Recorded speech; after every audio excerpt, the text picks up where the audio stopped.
Pay attention to Catherine Campbell, 36, smiling broadly beside the man she just met at 3:15 in the morning. She has less than an hour to live because Christopher Garnier, 27, a recently laid-off paramedic and former bar bouncer, stands next to her, his rage simmering beneath his friendly smile. Tonight, Catherine thought she was heading toward a pleasant encounter after a great night out. Tonight, Christopher has only 45 minutes to transform from a charming stranger into a cunning killer. This is the story of an hour that destroyed two families forever. Catherine Campbell was the kind of police officer who made her community proud. After 6 years with the Truro Police Department, she'd reached the rank of constable and earned respect from everyone who worked alongside her. She was reliable, dedicated, the type who always called if she'd be late. On Thursday night, September 10th, 2015, Catherine had just finished her patrol shift. She drove back to her apartment in Dartmouth, changed out of her uniform, and made a decision that would cost her everything. She wanted to go out. She wanted to have fun. She wanted one night to just be Catherine, not Officer Campbell. On paper, Christopher Garnier was a former paramedic who'd served his community. He had training in emergency medicine. He understood human anatomy. He knew exactly how much pressure it took to stop someone from breathing. But beneath that surface of medical expertise and community service lurked something dangerous. Christopher was a man on the rebound, angry about his failed relationship, drinking heavily, and looking for someone to help him forget his problems. When Catherine Campbell walked into the Halifax Ale House that night, Christopher saw an opportunity. Multiple witnesses noticed Christopher and Catherine together at the bar. They weren't just talking, they were all over each other, dancing close, kissing. Christopher was visibly aroused on the dance floor, grinding against this attractive police officer who had no idea what kind of man she was flirting with. The surveillance cameras captured everything. Catherine laughing, dancing, enjoying herself, Christopher watching her with intense focus, both of them drinking, though witnesses would later confirm Catherine wasn't drunk, just relaxed and having fun. Christopher had told his friend earlier that day about the breakup. Now, here he was, getting his rebound hookup with an attractive woman 9 years older than him. To everyone watching, they looked like two adults making a consensual decision to leave together. The camera showed them walking out shortly after 3 in the morning, hailing a taxi together, climbing into the back seat with Christopher's arm around Catherine's shoulders. The taxi driver would become a crucial witness. He'd pick Christopher and Catherine out of a lineup later, confirming he drove them from the Halifax Ale House to the Macaulay Street apartment around 3:30 in the morning. He couldn't hear their conversation. He didn't know their names, but he felt something that made him uncomfortable. There was tension between them, he'd later tell investigators, an undercurrent of something that didn't feel quite right. He dropped them at the apartment building entrance and drove away, having no idea he'd just delivered Catherine Campbell to her death. Mitchell DVO wasn't home that night.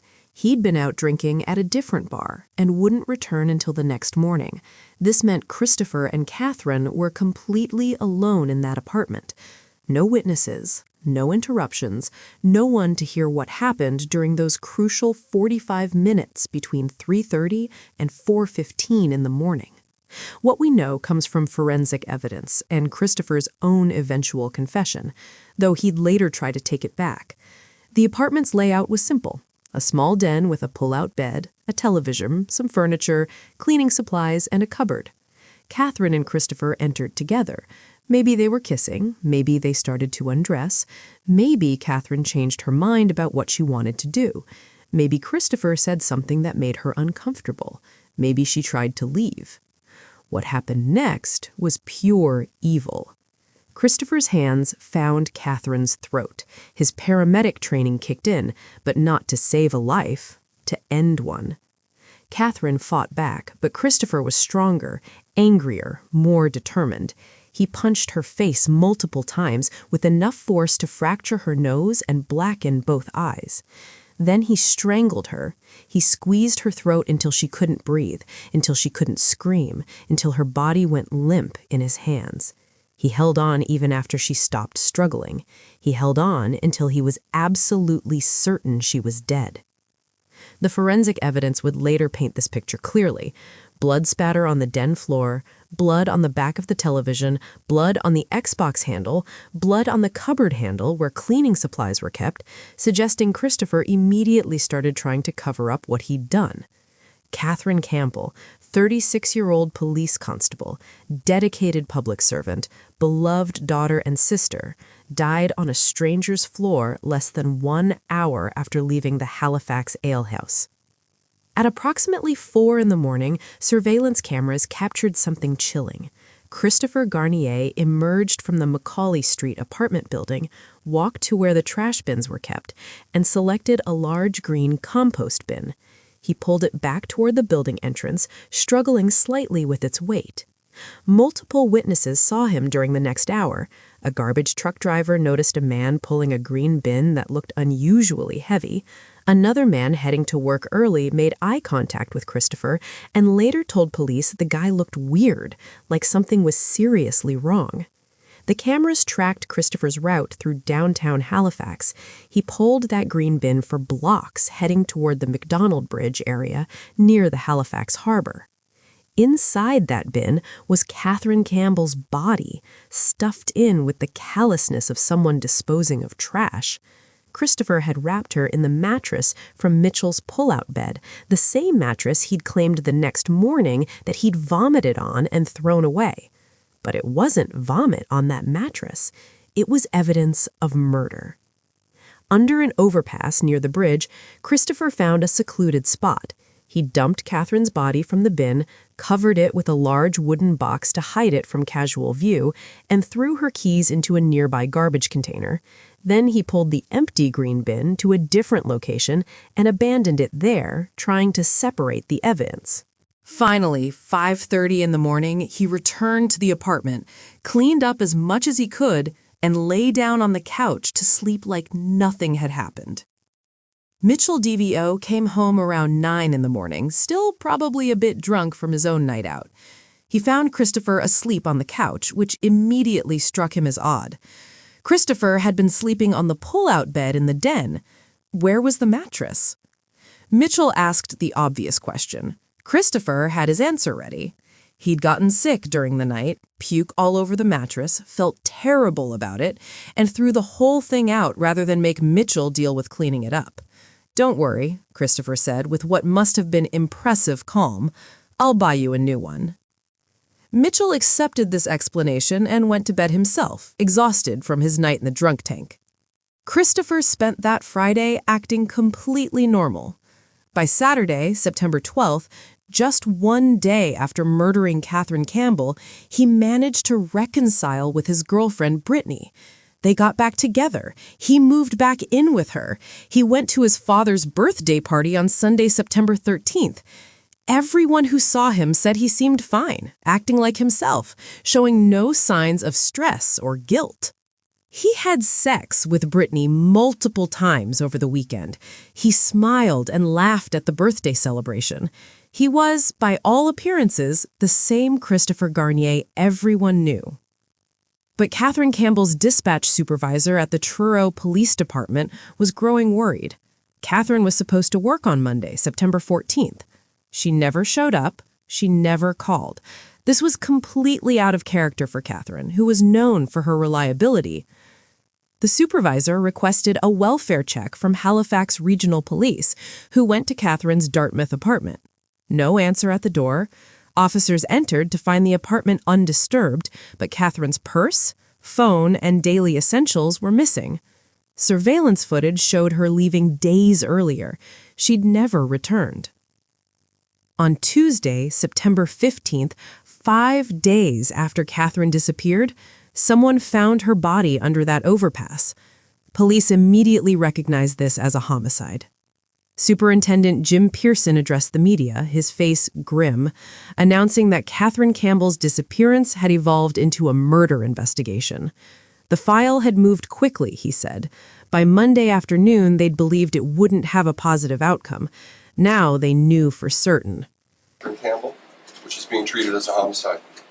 This file evolved very quickly to the point that we believed yesterday afternoon that it would not have a positive outcome. Investigators had already been following the trail of surveillance footage.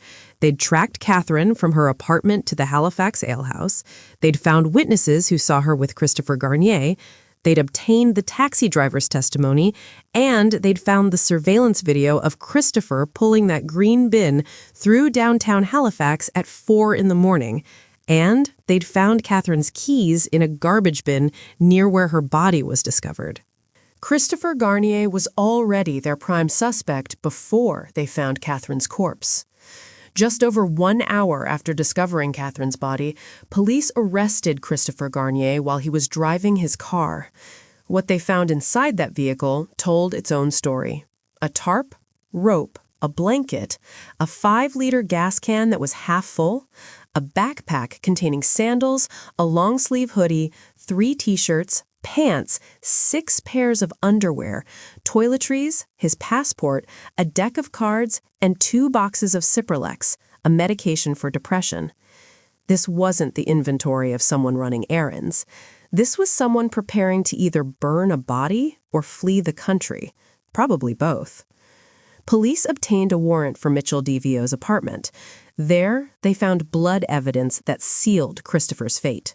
Blood spots on the den floor, blood on the back of the television, blood on the Xbox, blood on the cupboard handle that contained cleaning supplies.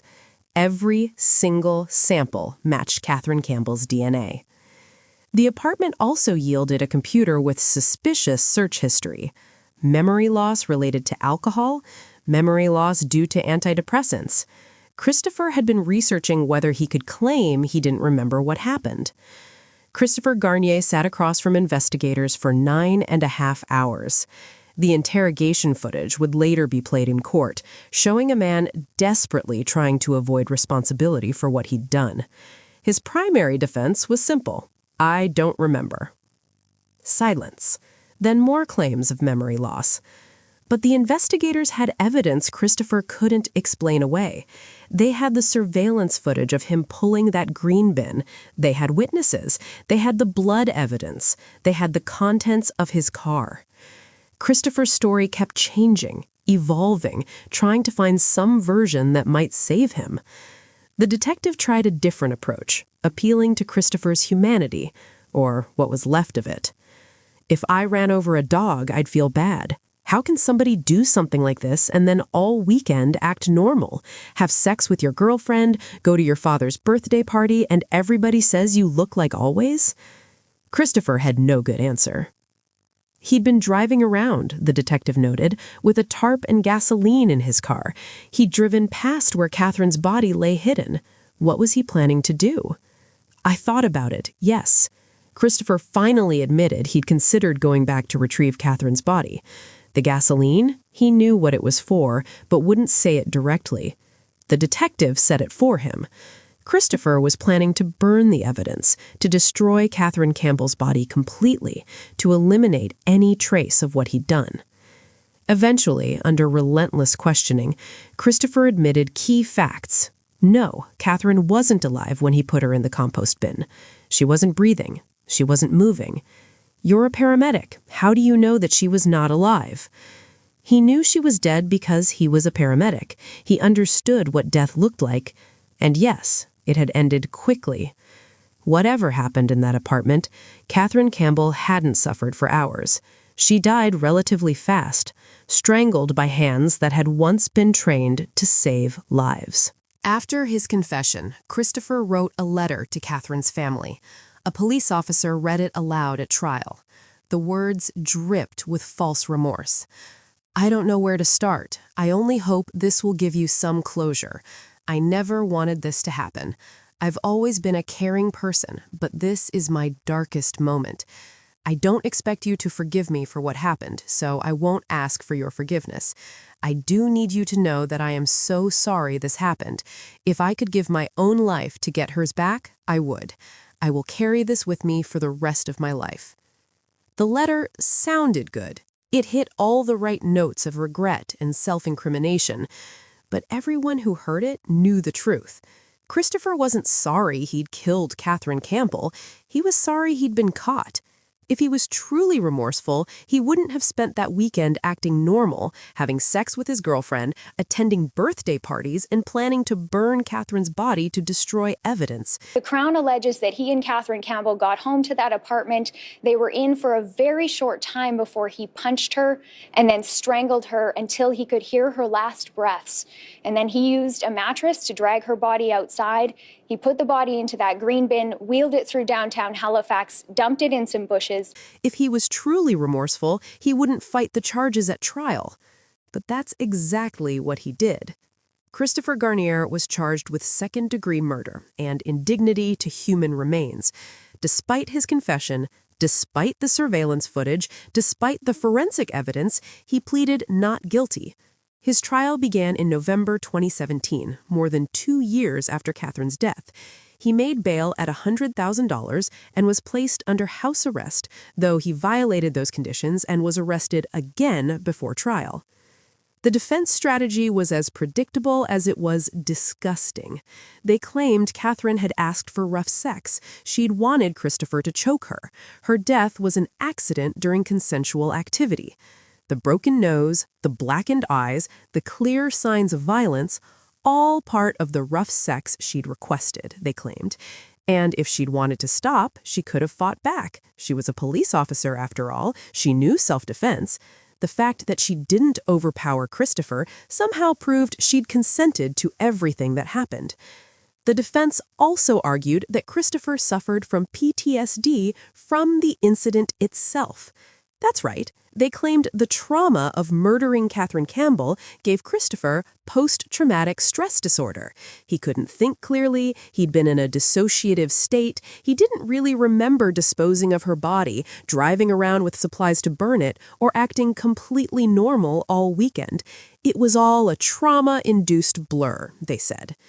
Christopher's father wrote to the judge detailing his son's suffering, night terrors, flashbacks, difficulty sleeping, hypervigilance. The message was clear. The real victim here was Christopher Garnier, traumatized by his own actions. Never mind that Catherine Campbell was dead, stuffed in a compost bin like garbage, her family destroyed by grief. Christopher had nightmares about it, so clearly he deserved sympathy. The jury didn't buy it. After reviewing all the evidence, hearing all the testimony, watching the surveillance footage and interrogation videos, they found Christopher Garnier guilty on both counts. The courtroom erupted in emotion. Catherine's family cried tears of relief and grief. Christopher's family, including Brittany Francis, who'd sat holding his hand every day of the trial, broke down as well. Christopher was sentenced to life in prison with parole eligibility after 13.5 years.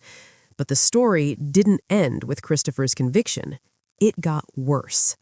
The public learned that Christopher had been receiving treatment for his supposed PTSD from Veterans Affairs Canada, a government department responsible for providing benefits to military veterans and their families. Christopher had never served in the Canadian Armed Forces. He'd never been in combat, never deployed overseas, never put his life on the line for his country. But his father had served, which made Christopher eligible for benefits under certain circumstances. So Canadian taxpayers were funding mental health treatment for a convicted murderer's trauma over murdering someone. Veterans who'd actually served, who'd actually witnessed combat, who'd actually earned those benefits, watched in horror as Christopher Garnier accessed resources meant for them. The outcry was immediate and massive. How could this be allowed? How could someone receive veterans' benefits for PTSD caused by committing murder? A motion was introduced to revoke Christopher's Veterans Affairs benefits. It should have passed easily. It was common sense. But the motion was defeated. Some argued it would set a bad precedent. Others claimed they couldn't selectively deny benefits to eligible family members based on criminal conduct. The bureaucracy protected Christopher Garnier's access to treatment funded by the very community he'd betrayed by murdering one of its police officers. In December 2019, Christopher Garnier filed an appeal of his conviction. As of the time investigators closed this case file, that appeal remained pending.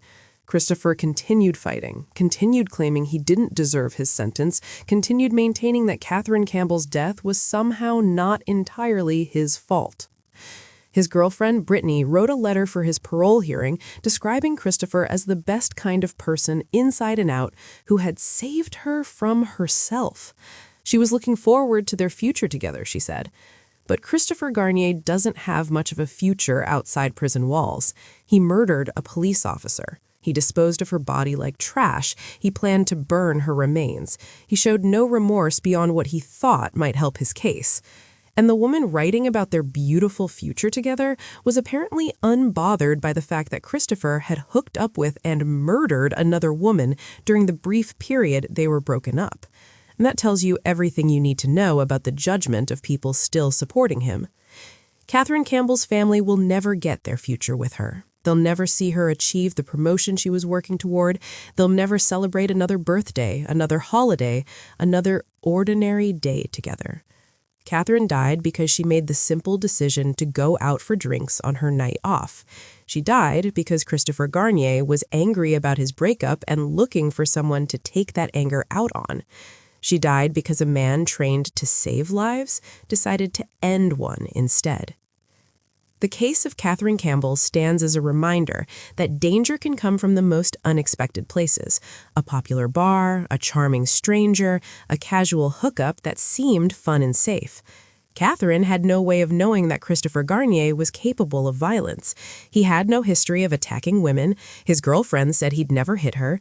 To everyone who knew him, Christopher seemed like a decent guy going through a rough patch. But on that early morning of September 11th, 2015, something inside Christopher snapped. Maybe it was the alcohol, maybe it was rage over his failed relationship, maybe Catherine said something he didn't like or refused something he wanted. Or maybe Christopher Garnier was always capable of this violence, and Catherine was simply unlucky enough to be the person who triggered it.